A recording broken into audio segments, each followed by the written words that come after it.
ایسے شہر میں رہتے تھے جہاں کالج میں لڑکے لڑکیاں ایک ساتھ پڑھتے تھے۔ اس تھوڑی سی آبادی والے شہر میں صرف یہی ایک کالج تھا، لہٰذا مجھے مجبوراً کو ایجوکیشن میں داخلہ لینا پڑا۔ اس کالج میں حبیب بھی زیر تعلیم تھا۔ یہ لڑکا مجھ سے 1 سال بڑا ہوگا، گرچہ ہم پڑوسی تھے، لیکن میں اس سے بات نہیں کرتی تھی۔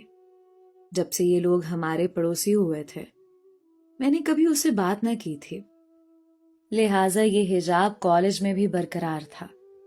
یہ چھٹی کا دن تھا۔ میں نے کپڑے دھو کر چھت پر بندھی الگنی پر ڈالے ہی تھے کہ کچھ دیر میں آسمان گھنے بادلوں سے ڈھک گیا اور موسم سہانا ہو گیا۔ گہرے بادل دیکھ کر مجھے کپڑوں کی فکر ہوئی، سو دوبارہ فوراً چھت پر پہنچی اور کپڑے اتار کر ٹوکری میں رکھنے لگی۔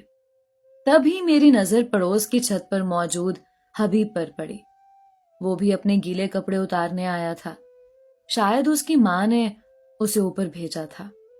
گھٹنوں کی مریضاں ہونے کے سبب وہ زینہ چڑھنے سے قاصر تھیں۔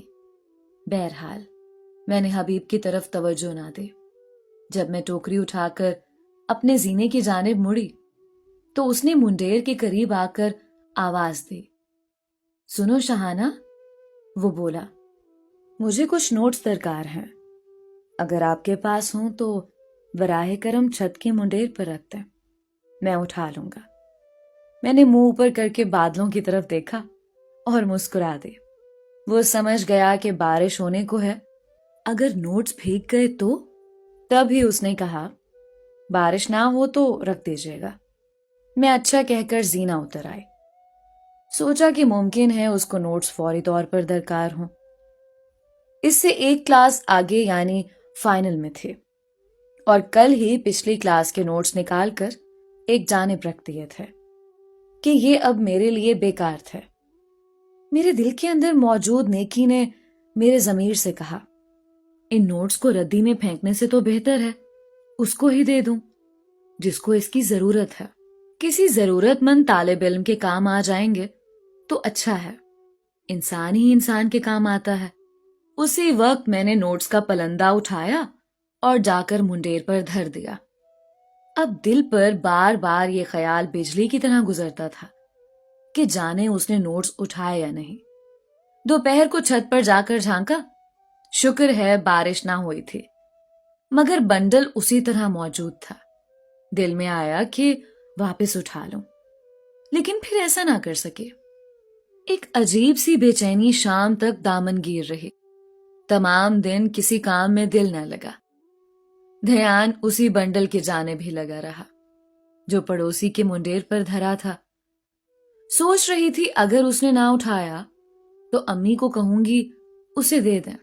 5 بجے شام کام سے فارغ ہو کر پھر بنڈل دیکھنے چھت پر آ پہنچے جہاں حبیب میرے انتظار میں موجود تھا۔ اس نے مجھے پہلے تو سلام کیا اور پھر شکریہ کہا۔ کوئی بات نہیں، میرے لیے تو یہ نوٹس اب بیکار تھے، آپ کے کام آ جائیں تو اچھی بات ہے۔ یہ کہہ کر میں جلدی سے زینہ اتر کر صحن میں آ گئی۔ ان دنوں ہم 8 افراد اپنے گھر میں ایک پرسکون زندگی گزار رہے تھے۔ میں اپنی 2 بہنوں سے بڑی تھی، میرا ایک بھائی بڑا اور 2 چھوٹے تھے۔ ہم سب بہن بھائیوں میں بہت محبت تھی۔ ہمارا یہ ذاتی گھر تھا جس میں برسوں سے رہ رہے تھے، لیکن ہم لڑکیاں پڑوس میں کہیں آتی جاتی نہیں تھیں۔ اگر کبھی ضرورت پڑتی، خوشی غمی کے موقعوں پر امی ہی اڑوس پڑوس میں جاتی تھیں۔ تب ہی میں اب تک حبیب کے گھر بھی نہیں گئی تھی۔ اس واقعے کے پورے 3 ماہ تک میں گھر میں سمٹ کر بیٹھ گئی اور کبھی حبیب سے رابطہ نہ کیا۔ اس دوران اس نے کالج میں 1-2 بار مجھ سے بات کرنی چاہی، مگر میں نے موقع ہی نہ دیا۔ وہ فطرتاً شریف اور اپنی والدہ کا اکلوتا بیٹا تھا۔ اس کے والد کا کافی عرصہ قبل انتقال ہو چکا تھا۔ ماں نے اسے بڑی دقتوں سے پالا تھا۔ اس کے ماموں اپنی بیوہ بہن کی مالی مدد کیا کرتے تھے۔ تب ہی حبیب امیر زادوں جیسا لاڈلا یا آوارہ مزاج نہ تھا۔ وہ لاپرواہ قسم کا لڑکا نہیں تھا۔ اسے اپنی والدہ کی بیوگی اور حالات کی سنگینی کا خوب احساس تھا۔ وہ محنت سے دل لگا کر پڑھ بھی رہا تھا۔ اس کی شرافت کو دیکھ کر ہی میرے دل میں اس کی عزت بنی تھی۔ حبیب کی والدہ کبھی کبھار ہمارے گھر آیا کرتی تھیں۔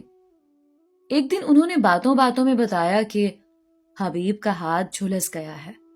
تبھی امی نے سوچا کہ پڑوسن ہے، جا کر ان کے لڑکے کو پوچھ آنا چاہیے، چونکہ میرے دل میں اس کے لیے خاص جگہ بن گئی تھی۔ اسی وجہ سے میں نے کہا، امی میں بھی آپ کے ساتھ چلتی ہوں۔ امی نے اعتراض نہ کیا، بولی ٹھیک ہے چلی چلو۔ امی حبیب سے باتیں کرنے لگی تو مجھے بھی اسے بات کرنے کا موقع ملا۔ پوچھا کہ تمہارا ہاتھ کیسے جھلسا؟ وہ کہنے لگا، امی کے گھٹنوں میں درد رہتا ہے، ان کو پکانے میں دقت ہو رہی تھی، سوچا کہ میں ناشتہ بنا لوں۔ بس اس طرح ہاتھ پر شعلے کی لپک لگی، چولہا جلاتے ہوئے جھلس گیا۔ مجھے دکھ ہوا کہ امتحان نزدیک تھے اور اس کے سیدھے ہاتھ میں تکلیف تھی۔ سوچا یہ کیسے لکھ پائے گا اور کیوں کر پیپر دے گا۔ اب اس کی بے بسی پر میرا دل موم کی طرح پگھل گیا۔ جانے دل میں کیا آیا کہ میں نے ایک رکا لکھا اور آخر کار اس خاردار راستے کا انتخاب کر لیا جس پر چل کر لوگ ہمیشہ زخمی ہی ہوتے ہیں۔